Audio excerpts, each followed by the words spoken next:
Welcome to It's All About You, a program that keeps you connected to all the exciting events and services the City of Urbana has to offer. I'm your host, Natalie KennyMarquez. On today's show, we'll chat with Economic Development Specialist Libby Horowitz. We'll also look at the last few weeks of Urbana's Market at the Square and talk with Patrick Bolger of the city's Building Safety Division. First, we're joined by Kevin Garcia and Gabe Lewis to discuss the upcoming Bicycle Rodeo. Thank you both for being on the program today. So, Bicycle Rodeo, what is a bicycle rodeo and why are we having one? Yeah, so a bike rodeo or bicycle rodeo is not as dangerous as a normal rodeo. I mean, really the concept is to teach kids anywhere from the ages of 3 up to 14 how to ride a bike, some basic bike riding techniques, and then also bicycle safety. That's excellent. So who is involved in hosting this bicycle rodeo? Well, in addition to the City of Urbana, who's graciously hosting the space outside of the Farmers Market, Champaign County Regional Planning Commission, where I work, will be there. CUMTD is a major sponsor of the Champaign-Urbana Safe Routes to School project. Mm-hmm. That's the group that oversees every bike rodeo. And then the City of Champaign and Champaign-Urbana Public Health District also participate. Fantastic. And where exactly, I know you said it's going to be across from Urbana's Market at the Square, but which side of the market? Where can people go to park and get there, or ride their bike and get there? Yeah, so it'll be located just south of the market on the south side of Illinois Street. All right, and is there a fee to participate? No, it's completely free. You just come, you register, and then you get on a bike and do your thing. And so what does the course look like, or what does the whole rodeo consist of? As a parent, when I go with my kids, what can I expect? Yeah.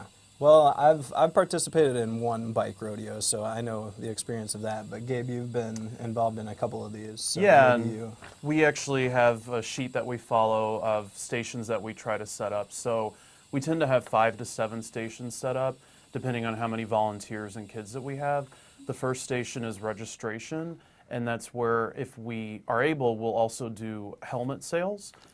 So parents can sign up, and we have bikes for the kids to use on the course, and then at the end they can purchase a helmet at a discounted rate if they'd like. The course itself consists of stations like straight line practicing their straight line riding, stopping and starting. The weave, we put like little half tennis balls on a little area where they have to stay in between the lines but also avoid. It's to simulate avoiding a hazard in the road. There's also circling, kind of practicing your turns as a figure 8 course that we set up. And then the final station is a snail race. So we actually try to get 2 kids together, and then the person who finishes last, or who goes the slowest, is actually the winner, because we want them to practice control of their bike. I think I might win the snail race, just for going slow. So you don't need to bring a bike in order to participate. What if a child already has a helmet? Would there be somebody there to help them, adjust it appropriately and make sure that it fits correctly? Yes, we usually have someone there to help with that. So if the kid has their own bike, they can bring it. If they have their own helmet, they can bring that too. And we also have people to help with the helmet fitting. And about how long does the whole course take? Well, if you snail through the snail part. Probably 10 minutes, maybe, give or take. Sometimes we have kids who like, doing parts of the course. They'll go back over and over. So, but it doesn't take too much time for them to go through the entire course. Well, it sounds like a great event, and remind us of the days and the times. Yeah, so it's going to be Saturday, October 17th, from about 9 till noon. All right, wonderful. And is there a website where we can go to learn more? Yes, the Champaign-Urbana Safe Routes to School project website will have the information for the bike rodeo. Fantastic. Well, I look forward to attending. I'll be there, and I'll see you both there. Yeah. And thank you so much for being on the program. Thank you.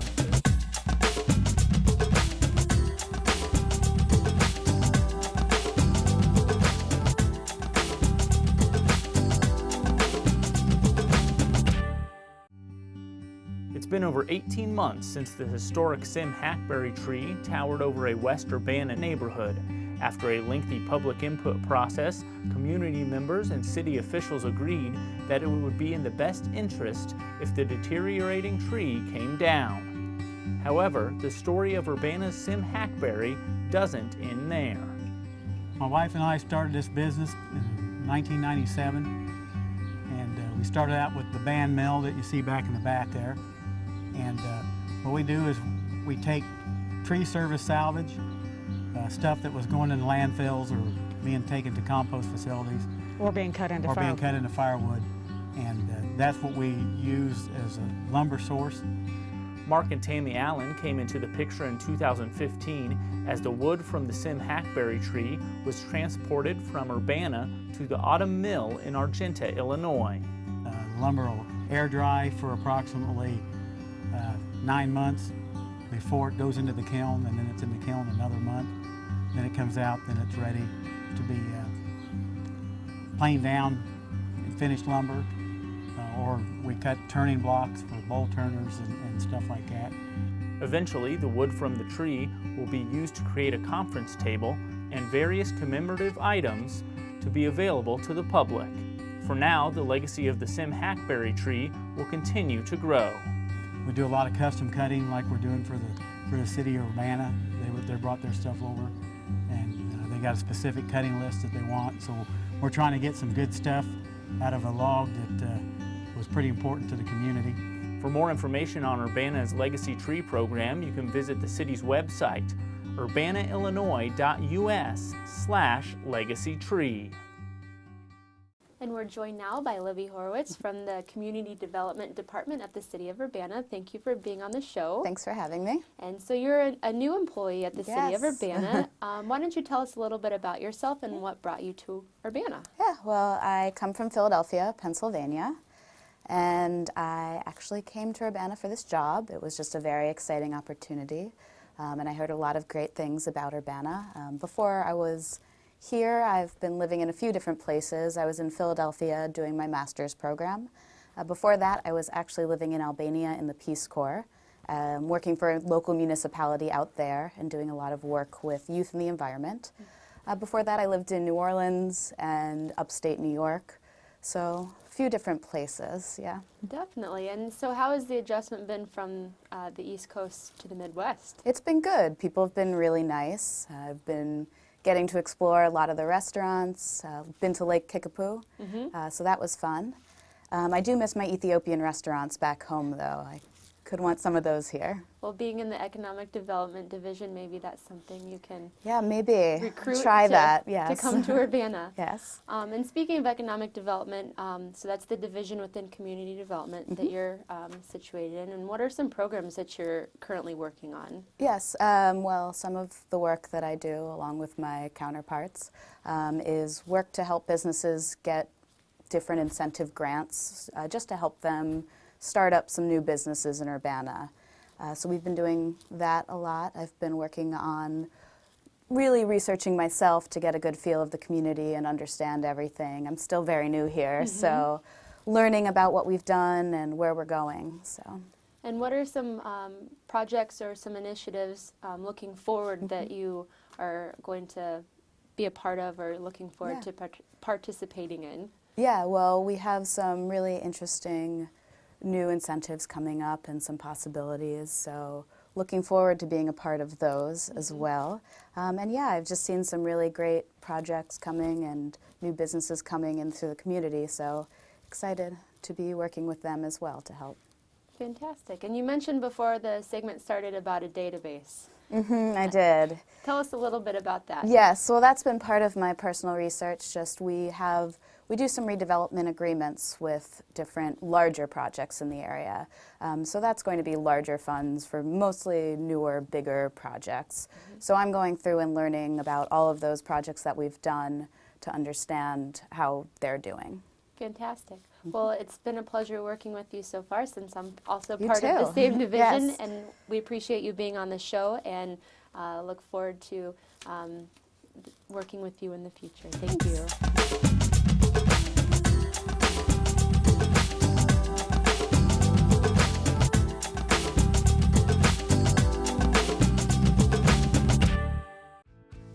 Hi, my name is Phil Edwards. I am the Fire Marshal for the City of Urbana. Today I'd like to talk to you about fire safety. One of the top causes of fires in homes is cigarette smoking. In Champaign County alone, there has been 31 fires and at least 2 fatalities in the last 5 years, according to the Office of the State Fire Marshal. When smoking, we would like for you to think about not just the safety of yourself and your family, but the families that are around you. You can practice that type of safety by using extreme caution when smoking. First of all, we ask that you pay attention to your surroundings when smoking. Smoke at least 25 feet away from buildings, and also we ask that you use non-combustible containers to dispose of the cigarette butts. Never smoke in a home that has medical oxygen, because that increases the intensity of the fire. For more information on smoke-free multi-unit housing, you can contact Champaign-Urbana Public Health District at 217-531-4252. Welcome back to It's All About You. We've kind of switched roles here. I'm Jason Liggett, and I wanted to talk a little bit with you, Natalie, about the market season. Market at the Square, of course, you're the director of Market at the Square in Urbana. Tell us a little bit about how the season's been so far. It's been a great season. We're entering into the final few weeks of the farmers market. We run through November 7th. It will be a 28-week season this year. And so far it's been fantastic. The weather has been on our side most Saturdays, so we haven't had a total rain out, or knock on wood, or anything like that. And we've seen at least 80, if not 90 vendors on average every weekend. And our patron count is estimated at about 5,000 per Saturday. So I think overall it's been a great success. Very nice to hear. Looking towards the rest of the market season, what can we expect to see this last month or so? Well, even though we're winding down, we still have a lot of programming coming up and activities that we've continued to offer to our customers and to our vendors throughout the season. The first Saturday of the month we'll have Read at the Market with the Urbana Free Library. The second Saturday of the month we usually have Art and Performance at the Market. And we had planned to end that programming in September, but we had a couple of artists and performers approach us, and we couldn't help but extend it into October. So we'll have an art workshop and performance, and it's free for all ages, and that's the second Saturday. The third Saturday is Sprouts at the Market, and our guest presenter is Common Ground Food Co-op. That's always a great time. It's free for kids ages 3 to 8 years old. And then the fourth Saturday of the month and the fifth Saturday, we'll just have a normal market. But the fifth Saturday happens to be Halloween, so we're going to offer something called Market at the Scare, and we encourage kids to dress up, or adults, definitely adults, in family-friendly costumes and come to the market. It's a great way to do trick-or-treating during normal daytime hours in a safe environment. And one thing that we're offering with that program is we're following along with the Teal Pumpkin Project.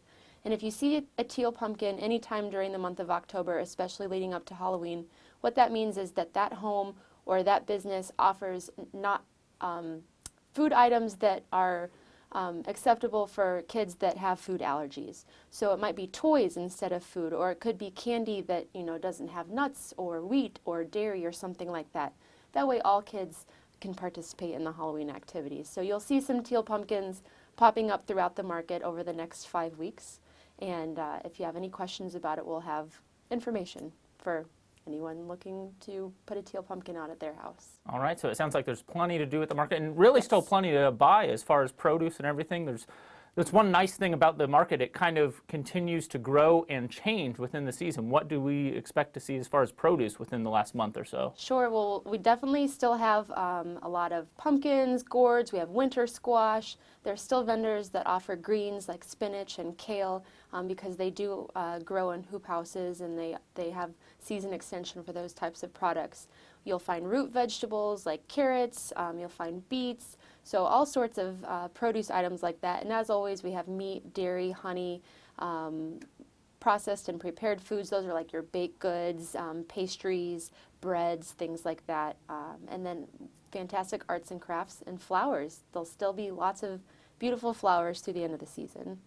Looking towards next season, when does kind of the planning process for that start? Are there any sort of new programs or items or different aspects of the market that we can expect to see in 2016? Sure. Well, even though the market season officially ends on November 7th, the party still goes on. A lot of November and December is reevaluating or evaluating the market season past and preparing for the next season.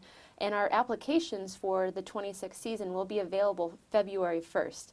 So that really, make it through the holidays and then start ramping up in January to submit the application in February. The application is online. It's available at urbanaillinois.us/application. It's a pretty easy online application, and the nice thing is if there are vendors that haven't ever been to market before or they have questions, I'd be happy to sit down and go through the application with them, connect them with the Illinois Department of Revenue for their business tax number, or connect them with Champaign-Urbana Public Health District if they're a cottage food operator, if they're looking for a certified commercial kitchen. These are all things to think about in preparation for the application. And they do take a little bit of time, so connecting with me or those organizations over the winter months will set them on the right path to get the application in early, because space does fill up quickly during certain Saturdays of the season. All right, and one more time, that URL for the application is? urbanaillinois.us/application, and I can always be reached at my office, which is 217 area code 384-2319. All right, very good. Anything else that you'd like to add about the Urbana Market at the Square? It's been a great season, and I can't believe we're already talking about next season, but I really appreciate the support of the City of Urbana and the organizations that we work closely with in the local food system, and it's really a community effort, and especially thanks to the patrons and vendors. All right, well, thanks so much for joining us on your own show, It's All About You. It's great to be here. Urbana's Market at the Square Director Natalie KennyMarquez will be back with more.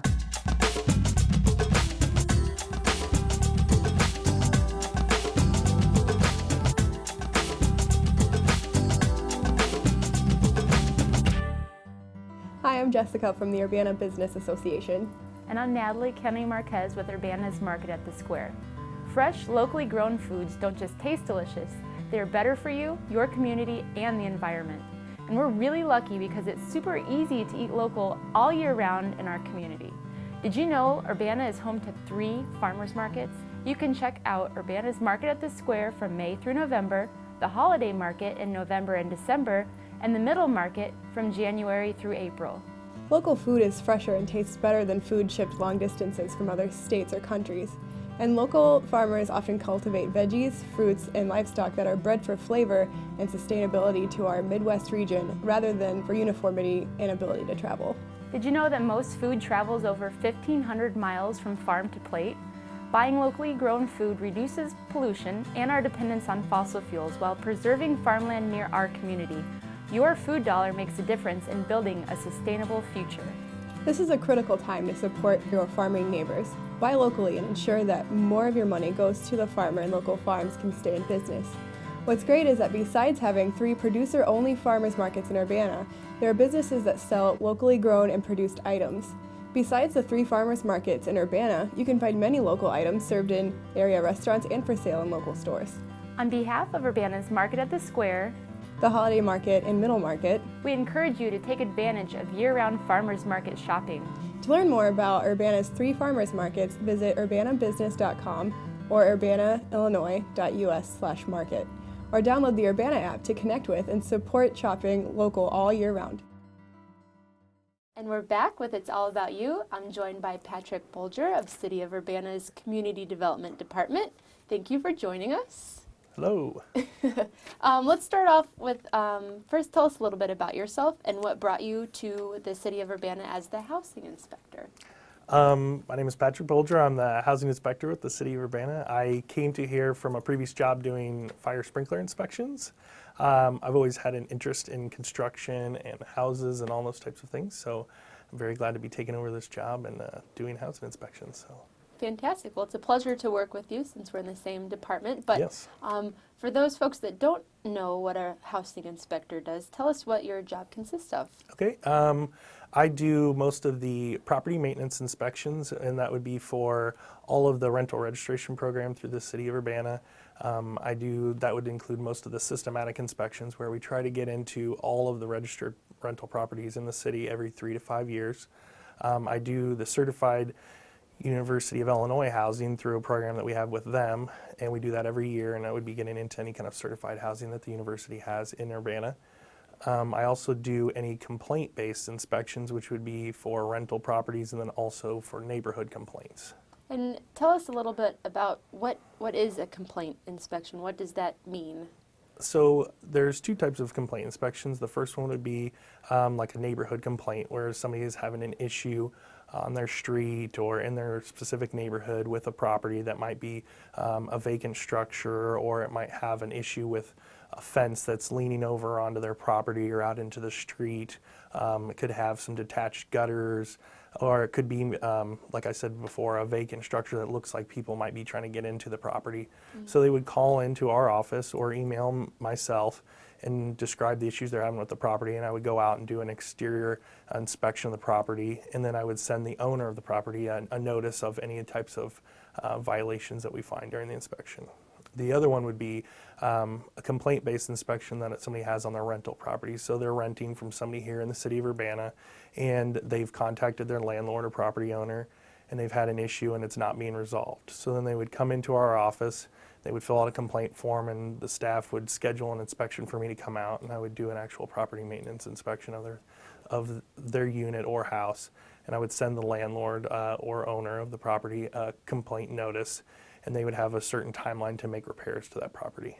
So you covered a lot of information here, and there might be some folks that want to follow up with that. Where is your office, or where is the office for the Building Safety Division located?